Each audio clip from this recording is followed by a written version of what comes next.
one of the things I'm most proud of is what we didn't do in 2025. So there was a lot of pressure to get aggressive. So in our space, warehouse management software, one of our competitors, Softeon, just announced they closed the deal where they sold. Another one of the players in the space is going through a forced sale process, and the pressure was to use our position to raise a bunch of money, get aggressive, acquire some competitors, acquire some other adjacent players in the space, and it all makes sense in spreadsheets. It increases the value of the company, increases my net worth, etc. However, we think of, does that help what our customers need? The 3PLs that trust us, the self-fulfilling brands that trust us, what they need is to get more orders out without having to hire additional people and have no shipping mistakes and no inventory mistakes. And I'm really proud of a few things that we accomplished this year to help them with that. Probably the most impactful for the customers that adopted it was our direct pack with our Pack Delight. So I was actually reading a case study this morning that the team's working on, which showed for one of our customers across 3 shifts using mostly temps, and it's really hard to drive consistent output on 3rd shift and with temps, but over, I think it was 253 items an average across those 3 shifts with temps, picked, packed, and shipped.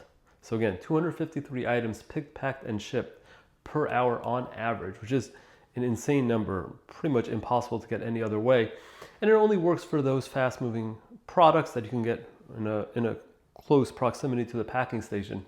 But our customers that have adopted that have had really strong output gains and increasing in profitability, obviously, because you don't need as many people versus the traditional approach of like doing a multi-item batch, walking around the whole warehouse, picking and packing those orders. So that's been a real game changer for those people that have been able to adopt it. AI picking is where we, instead of doing an S pattern and a standard walk, we look at the actual walk distances and calculate the optimal route. That's decreased steps by 25%. Steps are not what you get paid for. They're not productive. It's picks that are productive. This doesn't really change anything. The UI is basically the same. Everything's basically the same except 25% fewer picks. That's been a big increase. Allowed some warehouses, don't add any staff, don't get any extra congestion, just get more orders out.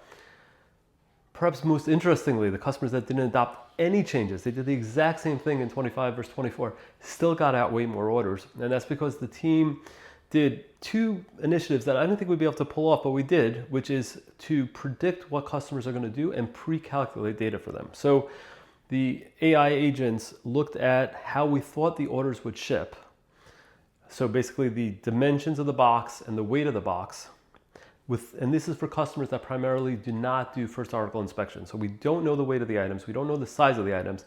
However, they're still able to predict over 60% of the time what the weight and dimensions of the box are going to be. And then a few minutes before the order shipped, because they're able to predict when the order is going to ship, they quote all the carriers connected to, or all the carriers and methods connected to that potential shipping method, figure out what the correct way is going to be. And then if the actual box matches the prediction, it simply spits out the label. It doesn't take the time to go out and quote it. During peak, when some of the carriers can get slow, that was particularly impactful, but even all year round, it's been amazing. And the other thing it does is sort of predict how you're going to ship the orders in terms of batches and pre-calculate some of those. As you probably know, in ShipHero, you don't have to do manual ways. It's all automated, but now it's even faster because we're able to predict how you're going to do things. So really impressive job on the data team. Like if, customer puts in the weights and dimensions, not that hard to predict how it's going to go, but they're able to do it when the customer doesn't put in any information. So super impressive, has made the systems go so much faster. A valid criticism of ShipHero has been our customer service. So, something I would hear is the CEO of Paccio would get on a call with me for an hour if I have a ticket and a problem. I don't get that from ShipHero. And it's fair criticism, and we have over 50 support people. I'm obviously not aware of most support tickets, but we made a big hire in this guy, Manny Puertas, as our VP Customer Success. He came from 6 Rivers. He's brought a lot of additional talent to the team. And I think we've done a lot better job this year than we ever have in the past of satisfying our customers, making sure we're acting quickly, empathetically.